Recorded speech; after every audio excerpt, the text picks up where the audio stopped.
Mas aí tem o lance, no caso da astronomia em si, né? Ela ser muito dependente da tecnologia. Sim. Precisou ter aquele telescópio lá, o Monte Wilson, para o Hubble ir lá e aí conseguir ver, conseguir medir tudo e tal. Mas e o que eu falo pro pessoal é o seguinte, cara, imagina daqui uns 50 anos, os caras olham para trás e falam assim, aqueles caras lá, pensava que existia matéria escura, ó. Não precisa nem imaginar, porque tu sabe que esse vai ser exatamente o caso, Vai ser, né? Daqui a 50 anos as pessoas vão olhar pra trás e vão falar, olha aqueles dois burros falando no podcast, sabe? É tipo assim, olha só, na cara deles a resposta pra esse problema aí e eles não conseguem enxergar a resposta, sabe? Vai ser assim. Exato. Esse é um grande... Mas é isso que fascina no meu caso, né? Que sou cientista, né? Sou cientista. O que fascina mesmo é isso, né? É não ter a resposta, né? Parece uma galera que não entende isso ou não quer entender, né? Ou, sei lá, tem a necessidade de ter uma resposta definitiva, né? O problema é que às vezes respostas elas acabam com a jornada da busca, né? E às vezes deixar mais perguntas, sabe? Deixa aquele calor interno, assim, aquele fogo interno pra gente continuar buscando alguma coisa nova. Foi legal agora que chegou as amostras lá do asteroide, né? Do Bennu. E lá na conferência da NASA, alguém lá perguntou assim, mas o que vocês esperam que ele responda e tal? Aí o cara, a gente espera que ele crie mais perguntas, na verdade. Por favor, né? Por favor. São mais perguntas do que respostas, e assim... Um desejo meu, que provavelmente não vai ser realizado, mas é que a gente talvez tivesse mais informações que pudessem ou corroborar ou tirar de vez da mesa e descartar a ideia de panspermia. Porque recentemente eu comecei a ler sobre, porque eu quero fazer um vídeo bem detalhado mas aí que você tá querendo pegar 2 temas, cara. Você quer falar sobre a origem da água, que a gente não sabe, e a origem da vida. Que aí é pior ainda, né? Suposição em cima de suposição. Porra, a origem da vida é muito complicado. Mas eu comecei a ler sobre e eu fiquei fascinado. Eu fiquei, cara, tem muita informação nova também. É outra coisa, assim, maluca que começa a surgir informação e provavelmente, talvez, com esses dados que a gente vai ter de volta e essas perguntas novas que a gente vai poder se fazer, talvez a gente consiga pelo menos, sabe, dizer, descarta isso aqui ou, isso aqui a gente vai ter que investigar mais. Mas é a origem E das coisas mais importantes, né? Que a gente quer saber é a origem da vida, né, cara? E é muito difícil, né, cara? É muito complicado. Não sabe, né, cara? Eu vou dar o braço a torcer pros inimigos da panspermia em um ponto. Vamos supor que a gente descobre que a vida na Terra não surgiu na Terra. Ela veio de algum outro lugar através de panspermia. É meio triste, né? Porque a gente continua com o problema da biogênese. De onde a vida surgiu, de fato. Exatamente. Então, mesmo que a gente responda e descubra que a vida na Terra não começou na Terra, a gente ainda tem mais uma pergunta muito grande para responder. Isso parece não tirar a gente do lugar. Só vai mover a gente para algum outro domicílio inicial. Mas será que a vida na panspermia, que você tem lido aí, será que a vida ela veio, tipo, meio pronta? Ou veio os elementos para a vida e aqui encontraram as condições para virar a vida? Até onde eu li agora, a hipótese mais favorável, que parece ser melhor corroborada, é a dos elementos blocos de construção. Beleza. Nucleotídeos, talvez algumas pré-moléculas que poderiam virar RNA. Moléculas prebióticas, né? Alguma coisa assim. Só que a parte de transporte de vida em si ainda é bem assim, a zona cinza que... parece ser a parte mais difícil de toda a ideia, sabe? Exatamente. Tem os trabalhos aí, que aí a galera fica maluca, que encontraram pedaços de RNA em vidro vulcânico aqui na Terra, né? Então, pode ser que... Porque dentro aí do pessoal que estuda, busca por vida aí alienígena e tal, né? Ou pelo menos por planeta habitável, vamos dizer assim, uma das coisas que o pessoal já viu é que tem que ter vulcão e tem que ter tectonismo. Isso aí é meio que fundamental. E aí, quando descobriram essas moléculas pré-bióticas aí que a gente fala, né? Ou pedaços de RNA dentro dos vidros vulcânicos que eles preservaram, e aí o pessoal foi em laboratório, fez os testes lá e viu que realmente dava para criar, entendeu? Então os caras começaram a mostrar que vulcão realmente era um negócio muito importante nessa... Pequenas fornalhas da vida. Exatamente. E eu gosto muito de vulcão, então fica aí, tomara. E a gente tem também um problema sério na Terra, porque os registros fósseis só levam a gente até certo ponto, né? E muito provavelmente a Terra tinha vida um ponto para trás, só que a gente simplesmente não tem dados para corroborar isso. Então, assim, não existe nada que diga que não é impossível, mas a gente simplesmente não tem registros fósseis que possam, realmente tinha vida já nesse ponto da Terra. Por isso, às vezes, a gente vai procurar, sei lá, a data de quando a vida na Terra surgiu. E eles botam aquele range, o intervalo. Mas é um intervalo de uns 400 milhões de anos, sabe? Não é um intervalo pequeno, porque é justamente a incerteza onde a gente não tem os registros fósseis. Exatamente. E não tem mesmo, né? E aí é aquele negócio, né? Ainda bem que não tem, né? Porque a Terra é viva, né? E aí por isso que a gente tá aqui também, né? Porque se tivesse o registro, não ia ser a gente que ia ver. Né? Se é em Marte, por exemplo, o registro tá lá registrado, né? A descoberta de vida em Marte, morta ou viva, seria a pior descoberta da humanidade. A pior, você acha? A pior. Por quê? O grande filtro. Ah, sim. Se a gente descobrisse fósseis de organismos multicelulares em Marte, o grande filtro está na nossa frente. Não, desculpa, o grande filtro passou da gente, ele provavelmente não é o surgimento da vida, então provavelmente a gente ainda vai passar por ele. Agora, se a gente descobre vida unicelular fóssil, por exemplo, a gente já passou por um dos grandes filtros. Isso não quer dizer que não tenha outro. Exatamente. O quão distante a humanidade pode chegar na exploração espacial? Se tratando do sistema solar, galáxias, cluster. Calma aí, né, cara? Cluster. O cara quer que a gente viaje pelo aglomerado de galáxia antes de se extinguir. Nesse lance de viagem espacial aí, qual que você acha que é... o que você mais quer ver? Olha, eu tava lendo quando... Eu li brevemente sobre a hipótese do Berserk, né? De resposta do paradoxo de Fermi. E um dado que me chamou a atenção é que mesmo com viagem espacial em velocidade convencional, tipo as que a gente hoje teria tecnologia para fazer... Em cerca de 30 a 50 milhões de anos, a gente conseguiria colonizar a galáxia. Pelo menos ter estabelecido presença em todos os setores, na maior parte dos sistemas estelares e tudo mais. Eu não acho que isso é impossível para a humanidade. Só que eu vou falar, eu não acho que isso é possível para a humanidade. Eu queria que todos vocês colocassem um asterisco mental depois de humanidade. Porque eu não acho que vai ser a humanidade de carne e osso que vai concretizar esse efeito. Boa. Eu acho que faz parte da evolução natural, talvez, da nossa espécie, ou melhor, não natural da nossa espécie, que talvez robôs assumam o nosso lugar, inteligências artificiais. Então eu acho que o futuro da exploração espacial de longo prazo e longas distâncias está muito mais com seres de silício, ou tipo placas de silício e coisas do tipo, do que com seres humanos. É que é uma boa, né? Para essas viagens longas aí, colocar. Robôs só precisam de energia, eles não comem, eles não se cansam de trabalhar. Não sente dor, não sente saudade. Dor, não precisa respirar. Não sente saudade, é bom. A gente não sabe, hein? Porque no filme Wall-E... É verdade, é isso mesmo.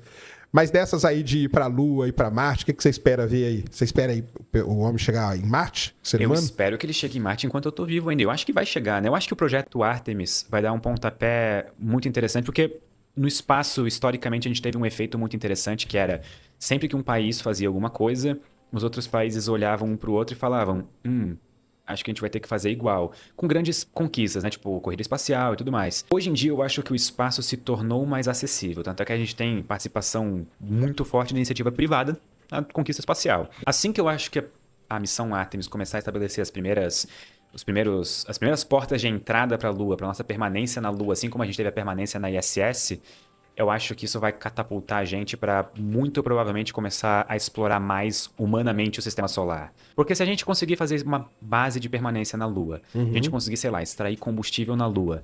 vai, ali a água, né? A Lua é literalmente a nossa porta de entrada para o cosmos. A velocidade de escape da superfície dela é muito menor, é muito menos energia necessária. Se a gente conseguir produzir combustível na Lua, a gente está feito, sabe? Tá feito mesmo.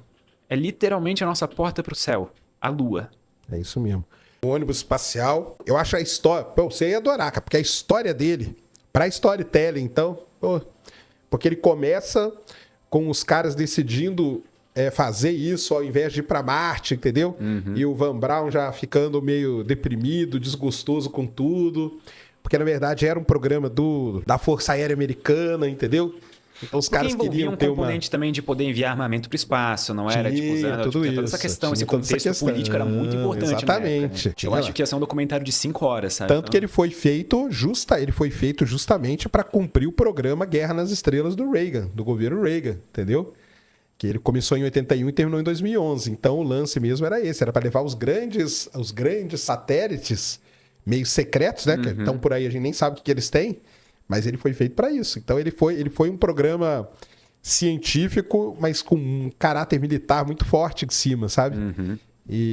Mas eu acho legal a história é triste também, né? Porque tem os 2 acidentes e tal. Mas é uma... Legal. Um deles, inclusive, com uma professora a bordo. Então, aquilo lá é demais, cara. Sabe aquele personagem passarinho da... Acho que é Vila Sésamo? Vila Sésamo? Sabia que eles iam colocar ele a bordo do segundo acidente? Sim. E aí acabaram desistindo. Cara, que coisa bizarra. Então, porque o Ronald Reagan, ele fez o programa Guerra nas Estrelas, que era justamente colocar satélites militares no espaço para guerrear mesmo. Só que aí ele fez o programa O Espaço para Todos, que aí é onde foi a professora, entendeu? E aí que tudo... O lance dele era o seguinte, cara, nós construímos um negócio que chama ônibus espacial, shuttle. E só pode ir pessoa que é altamente especializada? Não, eu quero que qualquer um vá, entendeu? Que na verdade a origem era essa. Era tipo, você tá aqui, cara, vamos pegar o ônibus espacial ali, entendeu? Então, e aí pegaram a professora, coitado, tá louco, cara, muito triste aquilo lá. Mas aí o lance da gente, então, aí o lance da gente mandar a nossa localização, que começou com o Carl Sagan, né? Sim. Que mandou lá no disco.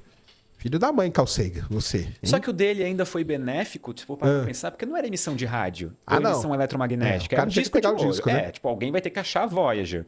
Ela emite sinais, mas são fracos, e são direcionados à Terra. Então, é uma dificuldade logística aí. Então, acho que ainda a gente pode fechar o olho assim e fingir que nunca aconteceu. Mas e aquela iniciativa da 2000 e alguma coisa, que a gente mandou uma mensagem para um aglomerado globular? Sim. Tu lembra qual? Mensagem de recibo, que você disse? Não. Mais nova agora. Mais nova. Sabe quais foram as mensagens? Uma coletânea de tweets. Porque era uma mensagem promocional. Mas aí então tá tranquilo, cara. Os caras falam, pô, esse bando de ignorante. Não vamos lá. Deixa, eles mesmos vão se matar um dia. Então, tipo assim, a gente faz. Os caras estão brigando por One Piece, cara. Imagina pega a treta do One Piece e manda pra uma civilização. Na hora que a civilização vem, vai lá, o quê? Os caras estão brigando por One Piece, cara. A gente não precisa ir lá matar esses caras, não. De jeito nenhum, eu vou passar longe. Vai que passa pra todo mundo, sabe? Tipo, exatamente. Dele, né? Esses caras eles vão se matar. Mas então, porque aí ela junta com a do Berserker, né? Que a gente tá mandando sinal. Se o Berserker diz que todo mundo é todo mundo mal, e aí? Então, mas o Berserker não diz que é todo mundo mal, tá. Que só precisa de uma ser mal. E aí a gente começa a entrar num jogo de probabilidades. Certo. Por exemplo, se eu tô numa sala com 50 pessoas, concorda comigo que, mesmo sem conhecer ninguém, existe uma probabilidade não nula de alguém ali ter claro. umas intenções não tão boas, digamos, sabe? Por própria, sei lá, natureza humana, coisa do tipo. Então já começa, sabe, a ficar... Imagina se a gente tem 1000 civilizações na galáxia e 999 são boas, que nem a gente. Mas basta uma, né? Aquele 1%, sabe? Só aquele... É 1% vagabundo. Exatamente. Literalmente, nesse caso. Então, aí é complicado. A gente mandando, né? E a gente mandando. Eu sou contra esse negócio de mandar, cara. Ou fizesse uma enquete mundial, né? E aí? A gente manda nosso lugar ou só fica ouvindo? Porque também ficar só ouvindo também é meio chato, né? É meio estranho, né? Tipo, é meio... Porque já parou pra pensar que se a gente tá ouvindo ativamente alguma coisa, a gente só não se deu conta ainda? Tipo, sei lá, um sinal periódico de frequência extremamente baixa ou alguma coisa do tipo que a gente ainda não se ligou que, tem um padrão aqui, sabe? Sei lá, exatamente. Se os picos da onda se juntam a cada, sei lá, 30 anos, sabe? Uma coisa bizarra, assim. Ou se a gente estiver apontando pro lado errado também, né? Tá ouvindo pra lá e tá vindo aqui de trás, alguma coisa assim, né? Essa, pra mim, vai ser a maior dúvida que a gente pra sempre vai ficar. Como a gente nunca ouviu de volta o sinal WOW, o próprio design do Big Ear, daquele telescópio, era aquele design que é tipo 2 faixas simultâneas sendo visualizadas no céu, né? Porque isso. Daí que vem o nome, é o Big Ear, porque é como se fossem duas orelhas. E pra mim, a maior dúvida sempre vai ser essa.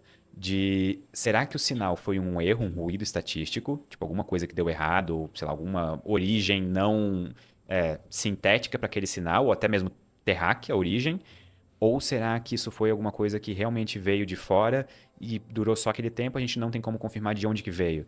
Porque o próprio local da galáxia de onde veio, dependendo de qual das duas faixas de orelha tiver sido a origem verdadeira do sinal, a gente tem locais completamente diferentes, setores completamente diferentes da galáxia. E aí, sabe? O que a gente faz? Mas aí você acha, então, que o WOW, então, foi o cara colocou ali, balançou o galho, viu que a gente registrou e aí se escondeu. Por tudo que eu li para fazer o vídeo do sinal WOW, eu tenho opinião pessoal de que eu acho que até hoje é a melhor evidência de vida fora da Terra.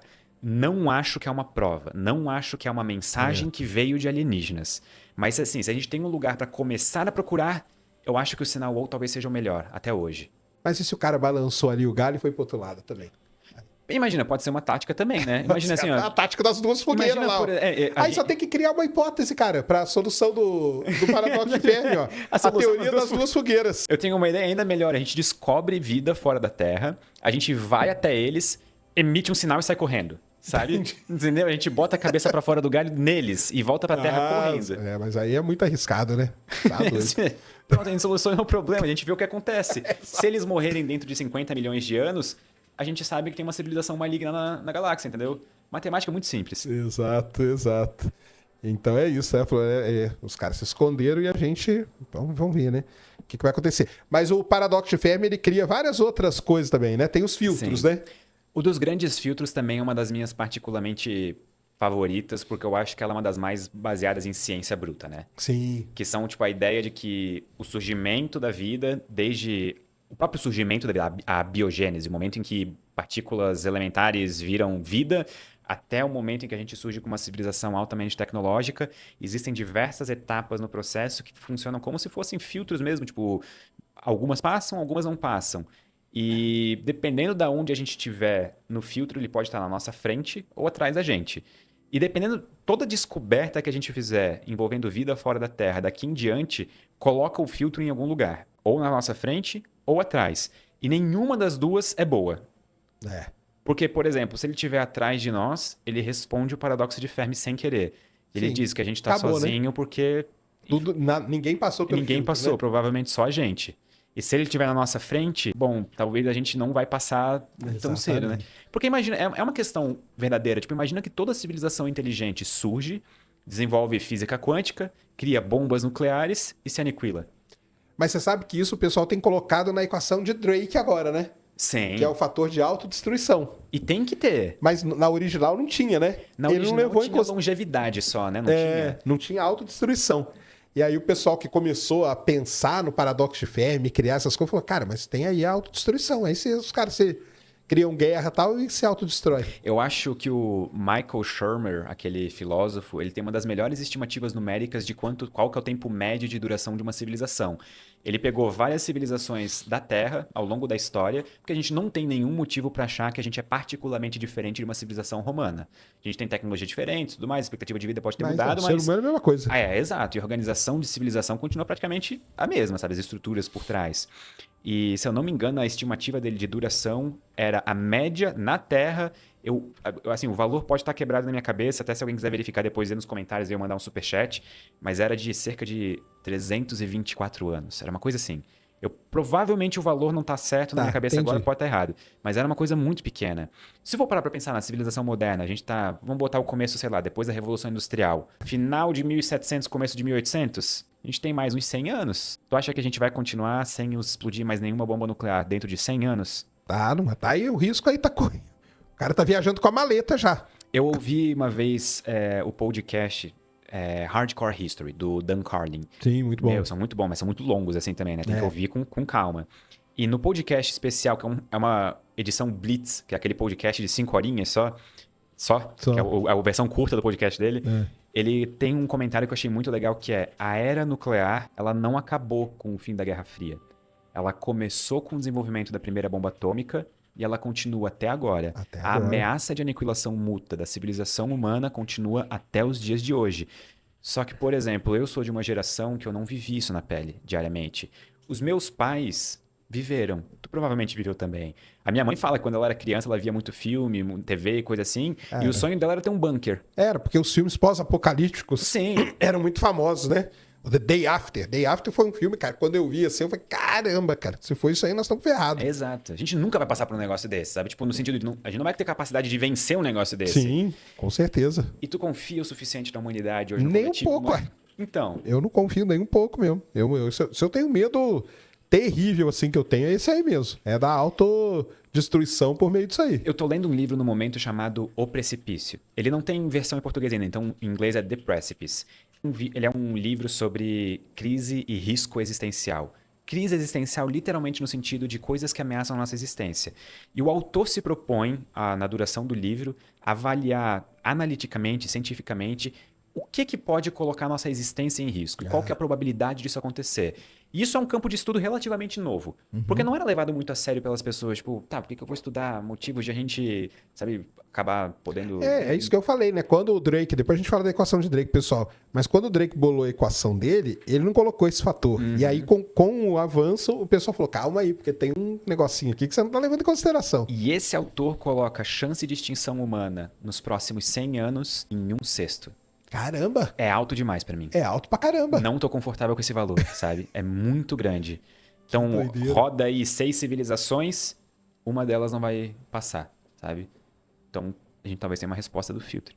Esse seria um grande filtro, né? Esse seria um grande filtro. E pode ser, na verdade, que esse seja o primeiro dos grandes filtros tecnológicos. Porque a gente tem inteligências artificiais gerais vindo aí. Alguns autores, tipo Nick Bostrom, por exemplo, eles afirmam que isso pode ser o fim da humanidade, pelo menos como a gente conhece. Outras pessoas que pode ser um recomeço. Que talvez a gente, tipo, como seres humanos de carne e osso, fique para trás e a gente gere nossos sucessores, digamos. Entendi. Aquele negócio de meio que Deus ex machina, sabe? Sim, sim. Que é um negócio... também é um outro... Mas eu tenho mais medo de bombas nucleares do que de inteligência Bomba nuclear, com você bomba nuclear vai ser um fim trágico demais, né, cara? Tá louco, tá doido. Mas é porque são vários filtros, né? Em cada etapa da vida vai tendo filtros, né? Só entre o espaço de a vida surgir com a biogênese até o espaço de surgir uma civilização tecnologicamente avançada, são 9 filtros. 9, que é aquela lista que o cara fez, né? São 9. E assim, cada autor bota os filtros onde ele quiser também, né? Porque é um campo de estudo em desenvolvimento. Então, tem um filtro que vai da biogênese ou de moléculas essenciais para a vida para o mundo de RNA, depois que vai para unicelular, multicelular, e assim vai. Continua a reprodução, propagação, né, da espécie, e vai indo, né? E por isso que em 2000 e... Quando que foi o ano que... Lembra daquele meteorito marciano que acharam na Antártida? Pô, 1996. 96, que tinha o ALN supostos... 84001. Que era um micróbiozinho, que o Fantástico mostrou também. O Fantástico mostrou na televisão. Aliás, esse meteorito ele é muito importante para a volta da exploração marciana, sabia, né? Por quê? A exploração marciana, a gente foi Projeto Mariner e Projeto Viking. Depois do Projeto Viking, a gente não achou vida nem nada, ficou parada a exploração de Marte. Aí ela foi voltar em 97. Aí mandaram sonda, as sondas se perderam e tudo. E ela foi voltar em 97, graças a esse meteorito. Porque ele viu aquelas estruturas ali, ficou aquela dúvida. Pô, será que aquilo ali é vida ou não é? Bem, cara, tá na hora da gente voltar lá. E aí voltou a exploração marciana por causa daquele meteorito. E o chato é que é totalmente inconclusivo, né? Tipo assim, não tem como tomar conclusões com base nesse meteorito, né? Tipo, ele tipo, nem pra sim, nem pra não. Ele é simplesmente, não dá pra fazer, tipo, dados com isso aqui. Não tem, é isso mesmo. E aí, por isso que resolveram voltar a explorar Marte. Aí começou os rovers e tal, que é essa era que a gente vive hoje. Então foi aquele meteorito lá. E esse meteorito foi importante pra iniciar essa discussão do grande filtro, de uma maneira mais desenfreada. Sim. Porque foi ali que começou a galera a perceber, pera... Vamos supor, então, que a gente vá para Marte e ache vida microbiana fóssil. Cara, isso não é uma boa notícia. Isso significa, provavelmente, que a gente passou pelo grande filtro e a gente tá sozinho. Agora, vamos supor que a gente encontra vida, sei lá, multicelular. Cara, então talvez o filtro tá na nossa frente ainda. Então, nós vamos passar. Nenhuma resposta é uma boa resposta. Nenhuma é uma boa, Eu tive um amigo uma vez que me falou uma frase que ficou comigo, presa, que é... Não faça perguntas para as quais você não quer saber a resposta, sabe? E aí eu fiquei pensando, cara, mas eu quero saber a resposta. Eu tenho essa curiosidade, então... Qualquer, mesmo positivo ou negativo, eu quero saber se a vida existe ou não fora do universo. Em outro lugar, né? Porque aí nesses estudos aí das civilizações e tal, surge o cara lá na Rússia, o Kardashev, né? Que é um negócio legal pra caramba aquilo lá das civilizações também, né? A sacada dele em 1960 e alguma coisa, de categorizar civilizações com base no uso de energia, e dividir em 3 tipos ainda, né? São os 3 tipos, assim, olhando em retrospecto, óbvios, sabe? Sim. Mas, pô, foi uma sacada genial na década de 60. Exato, né? Você vê que lá o cara já estava preocupado com isso, né? Agora, uma coisa que me intriga em tudo isso, cara, é porque que tudo aconteceu na década de 60, né? Foi um momento maravilhoso, né? Porque o Drake é daquela época, o Fermi foi mais ou menos nessa época. O Fermi foi um pouco antes, né? Mas o Drake é dessa época da equação, o Kardashev é dessa época também. E aí tudo acontece ali como explode, né? Eu tenho opinião de que acontece hoje em dia ainda, a gente só não deu tempo suficiente para consolidar o fato. Eu tava pensando nisso nesses dias, inclusive, porque, por exemplo, eu acho que Nick Bostrom, ele tem vários artigos relevantes, tipo da hipótese da simulação, essa parte do grande filtro. Eu acho que ele vai ser um cara que daqui a 20 anos a gente vai olhar para trás como esses autores da década de 60. Entendi. Sabe, ele, alguns outros não deu valor pro cara, né? Porque no momento a gente não tem como ver uma real expressão da relevância científica ou filosófica de alguma coisa. Sim. Demora alguns anos pra gente olhar e falar, cara, peraí, tem alguma coisa aqui, sabe? Acho que a gente vai estudar isso por muito tempo ainda. Eu acho que esse tipo de coisa acontece. Mas realmente a década de 60... Foi. Será que tem algo a ver com o momento cultural da época, assim, a contracultura? Deve ser, né, cara? Ou... Coisa. Eu não sei por que é. Tem que pesquisar isso aí. Porque então, um dos desmembramentos, é o Kardashev, né? Sim. Que é com as civilizações lá, que é explorar a energia do planeta, depois do Sol e depois da estrela, depois da galáxia, né? Uhum. Você fez um vídeo disso aí também, Fiz né? um vídeo que é disso legal também. pra caramba, diga-se de passagem, que é sensacional. E você acha que a gente vai chegar em qual nível? Nós, olha, eu sou um otimista por natureza. Então eu acho que a gente chega pelo menos no 2. No 2? Pelo menos no 2. Caramba. Eu sou muito otimista. Eu preciso deixar isso claro sempre que eu falo sobre essas coisas, que eu sou muito otimista. Então a minha opinião não é a da maioria nesse caso, sabe? Mas a gente tá em qual? Tem umas... 0784 é um número que é 07. 07, mais ou menos. Só que a gente pode pular, assim, a gente vai dar um pulo muito grotesco de 07 para 1 se a gente conseguir fazer fusão nuclear a frio, né? Sim. Porque daí instantaneamente a capacidade energética da humanidade dá um salto assim que a gente nunca antes na história viu, né? Tá, mas aí a gente não consumiu os recursos, né? O lance dele era consumir o recurso? Porque também o negócio do Kardashev é dramático, né, cara? Pra que eu vou consumir o recurso todo do planeta, né? Sim, mas aí a categorização original do Kardashev é com base em potência de energia. Ah, então, sim. Primeiro começa com 10 na 16 watts, depois 10 na 26 watts, depois 10 na 37 watts. Eu fiquei muito triste que ele botou uma potência a mais no último, assim, podia ser tipo de 10 na 10 em 10 na 10, sabe? Uma coisa assim não, mas ele foi dar um pulo maior, né? Então, pra ele, tudo que importa é energia. E aí tem uma coisa peculiar que eu lembro, assim, na época da pandemia, que tava todo mundo muito tempo em casa e algumas discussões surgiam, tipo, tinha discussão do gasto energético com Bitcoin. E aí eu tive um pensamento interno que eu não verbalizei ele, mas eu acho que, por exemplo, quando a gente fala em escala de Kardashev, não importa o uso da energia. Então, o que importa é usar a energia. É só. Então, a gente consegue imaginar uma civilização hipotética tipo 2 na escala de Kardashev, que usa toda a energia disponível da estrela só para minerar Bitcoin, sabe? Caramba. Isso é uma possibilidade, porque a única coisa que importa é o gasto energético. O Kardashev nunca diz como ele está sendo gasto. Ah, sim. Ele só coloca as potências energéticas. Coloca o número, né? Exatamente. Se a gente atingir o número, a gente virou a chave. Então a gente precisa, como humanidade, gastar energia, se a gente quer avançar na escala de Kardashev. Sim. Porque se tu for parar para pensar, uma coisa leva a outra. Então, se a gente está gastando energia para manter funções humanas, significa que a gente está tirando e extraindo essa energia de algum outro lugar. E outro ponto do grande filtro, escassez de recursos. Sim. Por exemplo, nossas reservas de urânio, mais uns 60, 70 anos, com sorte, assim. Se a gente não descobrir novas maneiras de fazer energia de uma maneira densa... Mas aí eu sou o advogado do Hélio 3, cara, na Lua. Pegar o Hélio 3 lá para fazer a fusão nuclear aqui. E tu acha que... Ah, tá. Isso que eu ia perguntar. Tu acha, então, tipo assim, que a gente usar o Hélio 3 para fusão nuclear aqui, lá, ou só, tipo assim... Eu acho que pode começar aqui, né? E depois, provavelmente, se tiver colonizado, ir para os outros lugares, né? Mas ele aqui já vai ser um uso sensacional. A única coisa que eu fico muito triste com fusão nuclear é que aquela tecnologia que todo ano tá 10 anos no futuro, né? Todo ano eles renovam o prazo. Infelizmente. É igual o supercondutor lá, né? Que a cada 2 anos aparece um novo. Um novo aí e não dá certo. Ou é igual, né? até então, o lançamento do James Webb, né? Que todo ano é ano que vem. Agora felizmente, ele tá no... James Webb, eu tenho uma das maiores vergonhas que eu já passei ao vivo. Ao vivo não era, né? Era gravado, mas eu fui no programa do Rony Von em 2016 e ele falou assim, e o James Webb? Eu falei, nossa, nós estamos super felizes, cara. Ele vai ser lançado em 2018. Toda vez que eu vejo aquilo, cara, dá vontade de eu sumir.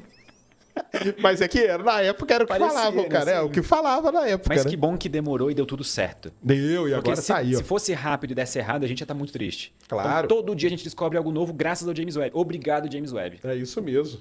E você sabe por que Plutão tem esse nome? Você sabe que Plutão foi o primeiro que era... Agora não é mais planeta, né? Pra mim é. Pra mim, no meu coração ele é. Pra mim é, sempre vai ser. É só eu que não gosto dele como planeta, pô. Então. Porque Plutão foi o único planeta descoberto nos Estados Unidos. Já começa por aí. Sim. Nenhum outro, Urano e Netuno, foram descobertos na Europa, não foi nos Estados Unidos. E aí eles fizeram um concurso, o americano adora isso, né? Pra ver quem dava o nome. Só que era obrigatório ter P e L, por causa do Percival Lowell. Legal. Porque era uma homenagem que eles iam fazer, qualquer nome, você podia mandar qualquer nome, mas tinha que ter P e L, porque era uma homenagem pro cara que bancou o telescópio que descobriu Plutão. E aí ganha lá o da menininha, né? A menininha inglesa lá, 13 aninhos, que mandou o nome e tal. Poxa, que massa. É legal pra caramba. Fica aí uma dica de um vídeo, cara. Eu já fiz. Só que meu vídeo é bem ruim. Mas façam. Conta a história do nome de Plutão. Cara, é uma das histórias mais legais que tem, cara. Tem um livro famoso do Neil deGrasse Tyson, né? Que é o Pluto Files, não é? Que ele faz uma investigação totalmente aprofundada sobre Plutão, o nome do planeta e tudo mais. Então, cara, da hora. É legal pra caramba. A história do nome de Plutão, porque tem tudo isso. Aí tem a lista dos nomes, porque aí começou a chegar milhares e milhares de cartas lá no observatório. E os caras começaram a ler e pegar tal nome e tal. E tem uma lista dos nomes, que agora eu não vou lembrar, mas dos nomes que foram mais citados e tal. Então, se não fosse Plutão, já tinha lá. E no final das contas tem a ver também com a mitologia, né? Tinha que ter a ver de algum jeito. Tinha algumas regras, né? Tinha que ter PL, tinha que ter a ver com mitologia. Então tinha lá. E a menininha, cara, novinha lá da Inglaterra que ganhou o prêmio lá. Que eu nem lembro o que era também. Mas ficou legal. Tem que ter um prêmio além de nomear um planeta? Ganha alguma carta, alguma coisa. Acho que ela ganhou. Vai colocar um troféuzinho. Dei um nome pra um planeta, sabe? Tipo, esse é meu prêmio já. E aí depois vem o Mike Brown, anos depois, e mata, né? Aí ele escreveu um livro, How I Killed Pluto. Como eu matei Plutão. Mas é curioso esse negócio de planeta X, né? Porque antes era Plutão, agora é o planeta X, o nome. O real né? oficial, né? Agora... Que inclusive tem um pessoal que acha que é buraco negro, assim, né? Tipo, tem até um artigo, que é muito curioso o artigo. E ele até desenha o buraco negro na folha, o tamanho que ia ser. Vai ser desse tamanho aqui, ó. Esse é o tamanho do buraco negro. Eu acho muito curioso aquele artigo. Né? Mas você viu, até falando nisso, já que você tocou no assunto, que saiu acho que hoje ou ontem, que, na verdade, o planeta 9 não deve existir. Tem um pessoal aí da física mostrando que, na verdade, aquele alinhamento todo que acontece seria uma das provas de uma MOND, de uma teoria modificada da gravidade. Isso voltou agora? Bom, não, isso aí nunca morre, né? Isso aí não, morre e volta, né? Morre e volta sempre, né? Porque eu ouço falar de MOND... Tem a galera que continua estudando os MOND, né? Inclusive, os artigos de buracos negros, uma das sessões é eles analisando se serve para ser MOND. Tipo, aí eles chegam à conclusão que não é, mas eles analisam, vão a fundo nisso, assim. Depois eu te mando aí, saiu acho que ontem ou hoje, que o planeta 9 aí, a MOND pode matar o planeta 9. Então é um negócio assim que os caras escrevem. Eu não consigo dormir muito tranquilo com a ideia de um buraco negro no sistema solar, sabe? Tipo... Ia ser bem pititiquinho. Pior ainda. Pior ainda. Esses são os piores. Mas será que tem? Não, né? Não vai ser um buraco negro, né? Acho que não. Porque aquele negócio do Mike Brown também, eu acho muita forçação de barra. Pra ser bem sincero. Quem sou eu, né? Quem sou eu pra falar com o Mike Brown? Mas ele escolhe muito bem aqueles objetos que ficam alinhados, né? Teve um cara que escreveu depois um artigo e falou assim, cara, por que você não escolheu esses outros desse outro lado aqui, ó? Aí é meio também... É o viés, né? Que o pessoal fala que ele tem um viés de observação muito grande. Que se ele olhasse dos outros lados, não teria nada daquilo e tá tudo bem. Sim. Mas aí ele olhou só para um lado, né? Então, sei lá. Acho meio forçado. Quem sou eu, né? Para isso. E para terminar do paradoxo de Fermi, tem a equação do Drake, né? Que também é nessa época aí, né? 1960 e poucos, né? É tudo na mesma, né? A gente fixou na década de 60 hoje, sabe? A gente tá todos os desenvolvimentos. Porque eu tava falando com o Pedro, por que é tudo na década de 60 essas coisas, né? O Dyson é da década de 60, o Drake é da década de 60, o Kardashev é da década de 60. O Wheeler é da década de 60. O Wheeler também, né? Que é o cara do buraco negro, né? Nomeou buracos negros, nomeou buracos de minhoca. Descoberta de buracos negros também, tipo, a primeira evidência. Também, né? Será que foi isso? Os caras descobriram o buraco negro e falaram, agora pode ser que as civilizações, possam viajar por aí. Acho que o Kerr também foi na década de 60, não foi? O Kerr acho que é também, né? É isso. O único que não é o Fermi, que é um pouquinho antes, mas é tudo ali naquela meiuca ali, cara. O que vocês acham da equação de Drake? Eu gosto do jeito como ela... Porque ela não é uma equação que se propõe a ter um sentido... Ela não é uma equação no sentido físico, no sentido matemático, né? No sentido, tipo assim, de representar alguma grandeza que ocorre naturalmente. Mas ela serve muito bem para, tipo, exemplificar numa linha só, abreviadamente, tudo que a gente precisa, mais ou menos, para estimar a chance de vida em algum lugar.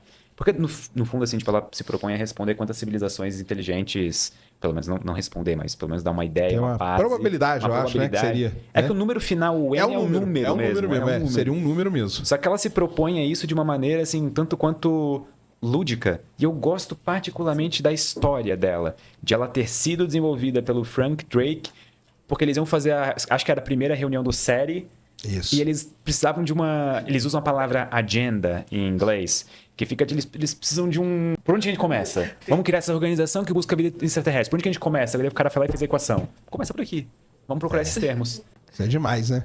Vocês é muito fazer correria, né? Tipo, a reunião é amanhã. Precisa de alguma coisa e o resultado agora, assim. Então, é porque ele fala que ele começou a pensar em tudo que precisava de vida, né? E aí ele monta, e aí ele chama um cara de cada área. Inclusive, na época, ele falou, a gente precisa de tecnologia. Você não lembro qual empresa agora, que ele chamou um representante de uma da empresa nos Estados Unidos, muito grande, não era a IBM, não, era uma outra, de computação, porque falou, cara, se a gente vai fazer tudo isso aqui, a gente vai precisar de um computador bom para processar, a gente não tem.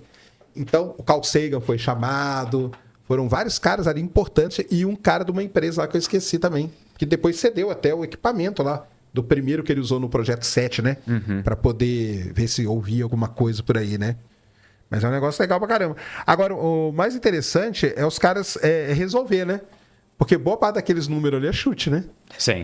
Metade, pelo menos, é chute. Boa parte, né? Mas, tá, chute educado, assim, né? Tipo aquele educated guess, assim, tipo...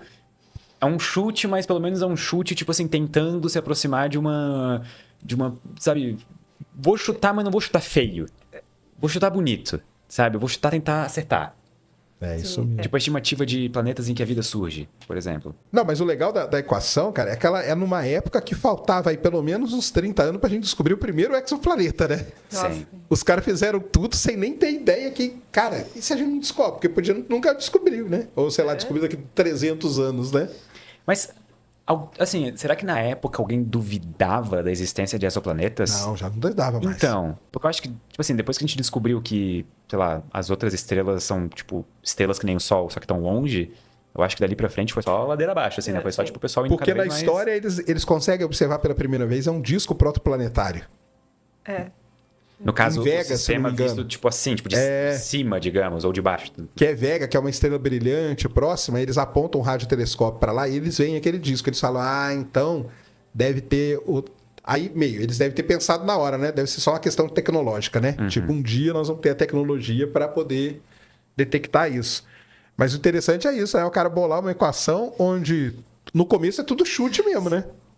Mas eu acho até curioso, né? Que na astronomia tem muito disso, né? Todo chute. Igual, agora mesmo, eu tava vendo o tweet da Thaisa falando assim do chute de quantos buracos negros tem na Via Láctea. É porque saiu um artigo saiu aí, né? artigo, Saiu um artigo aí. Sempre sai isso, né? Os caras vão lá. É tudo chute, é tudo... Mas é esse chute Eu tô aí que o curioso Pedrão agora falou, pra né? quantos que tem, olha. Eu acho que é 1 milhão de estelares. Buracos negros?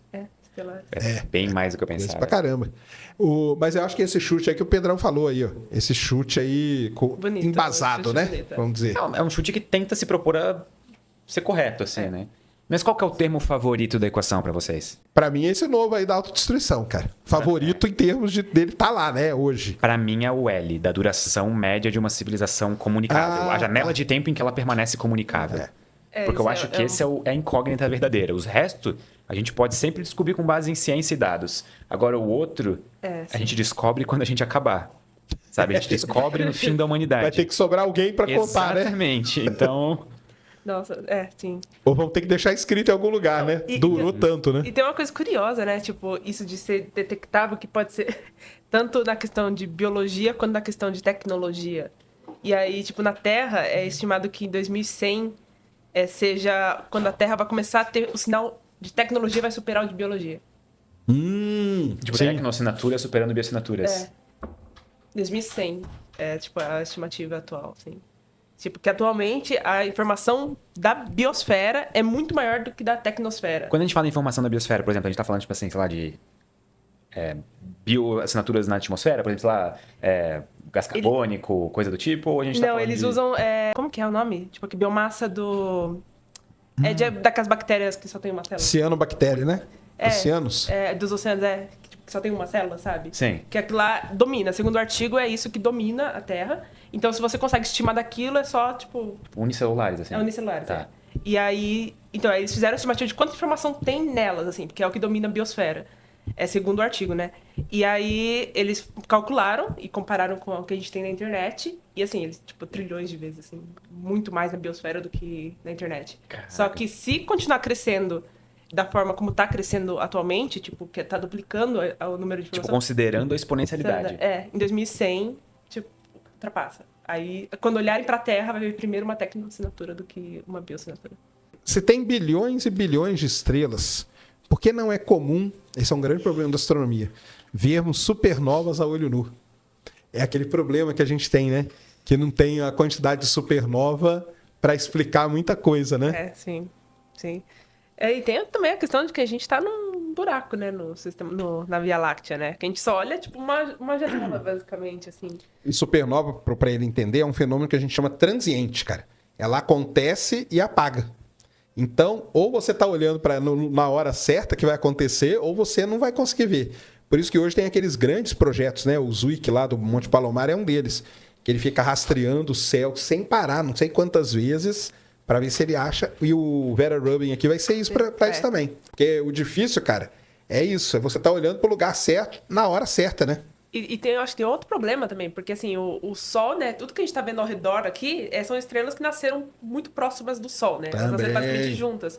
E as estrelas que entram em supernova, elas só vivem milhões de anos. Então, assim, a maioria já morreu, assim, quando o Sol era muito novo. É isso mesmo. A gente nem estava aqui. Tem isso mesmo. Ó, o Egon Schultz aqui falou assim, ó, eu fiquei abismado com o vídeo sobre o sinal WOW. E é legal pra caramba. Obrigado. O sinal WOW é legal demais. Ele tá perguntando se tem novos estudos para explicar o sinal. Lá na sua pesquisa, lá, o que você achou de explicação pra galera? Eu lembro que tu postou um vídeo uma vez sobre os cometas. Sobre cometa, né? isso. E eu lembro que depois surgiu outra discussão. Falando que não era. Depois do vídeo, inclusive. Foi tipo, porque o vídeo, se eu não me engano, teu é de 2018, 2017. É uma coisa assim, é. Ali por 2020, 2019, saiu outro artigo mostrando que os cometas, tipo assim, eles provavelmente não estavam nas regiões do céu de detecção do Big Ear. Então eles tentaram, tipo assim, eles tiraram quase todas as explicações humanas, terrestres ou aqui da vizinhança. E, assim, sobrou não ter uma explicação plausível terrestre, sabe? Então, provavelmente não é nenhum efeito de interferência humano ou tecnológico humano. Agora, se é um sinal sintético ou não, daí tá pra discussão aberta e vai morrer na discussão, né? Por isso que você acha que é a melhor evidência, né? E sempre que eu falo isso, eu só preciso deixar claro que eu acho que é a melhor evidência. Eu não acho que é a melhor prova. É que o pessoal confunde. Mas provavelmente se quiserem botar nesse corte do shorts escrito a melhor a prova de... Pronto, vai dar clique, coloca o Pedro assim, ó. Mas daí pelo menos as pessoas vão entender a diferença, entendeu? Pronto, é pra uma justa causa. E só pra explicar uma coisa, que tem muita gente que acha que nós recebemos um sinal escrito UOL. Não foi isso, galera. Não, de jeito nenhum. É um código que o astrônomo resolveu circular e escrever o UOL do lado, né? Assustado. Mas que sinal UOL? O pessoal fala, nós recebemos um sinal escrito UOL? Mandaram um UOL pra cá? Não é isso. É um código, porque tem gente que pensa que é isso. Como tá esse lance aí de computação quântica? O que vocês acham? Eu acompanho agora todas as novidades pelo perfil da Computer. É Laura, né? Laura? Eu acho que é Laura. Eu chamo ela de Chinossauro. Então, eu conheço por causa do handle do Twitter dela. Eu não sei o nome dela na vida real ainda. Eu acho que é Laura, mas eu fico sabendo das novidades pelo perfil dela. Sim. Incrível. Recomendo pra quem quiser saber tudo sobre computação quântica. É que ela trabalha com isso no Canadá, né? Estamos perto? Já tá funcionando? Como que tá? Assim, direto eu vejo ela fazendo comentários que me soam como não tá tão perto, assim, um nível, tipo... A galera não vai jogar Minecraft num computador quântico em casa logo, sabe? Tipo assim, talvez eles nunca deixem de ter uso institucional. Tá. Tipo assim, eu acho que quando a galera pergunta de computadores quânticos, eu acho que talvez eles queiram saber mais sobre, tipo... Em casa, esse computador PC, aqui né? vai ser quântico, PC sabe? quântico. Eu acho que... Assim, sendo bem pedante mesmo, ele já é quântico, né? Mas sim. Pro nível de... amizade com todo mundo agora. Não, é pro nível de cálculo que a gente faz, tá tudo bem, né? Porque o grande coisa do computador quântico é a velocidade, né? Sim. Velocidade de processamento, né? Aí tem essa coisa de AI quântica também, né? Nossa, já pensou? E aí? Os treinamentos tudo da AI Cara, é tipo a Múmia 3, o inimigo agora é outro, sei lá. Tipo, começa a gente já tá com um problema com IA. O que vai ser, o que vai vir primeiro? O pessoal agora pergunta, né? O computador quântico, a IA que vai dominar o mundo, ou, né? Consciente. Consciente, pisar na lua, é sempre assim. Sempre as perguntas renovam. Eu lembro que eu fazia live, o pessoal sempre perguntava assim, e a foto do buraco negro? Cadê a foto do buraco? Como se eu trabalhasse no negócio, entendeu? E a foto do buraco negro? Falei, cara, um dia vai sair a foto todo dia. Aí vai mudando. Na época, ninguém perguntava de computador quântico. Aí a foto saiu, agora tem que ter as outras. Agora é IA consciente também. IA consciente. Esse é o Espaço em Cenas. Se você gostou do conteúdo, não se esqueça de deixar o seu like e se inscrever. E se você quiser continuar se informando, assista o próximo vídeo que está aparecendo aqui na tela.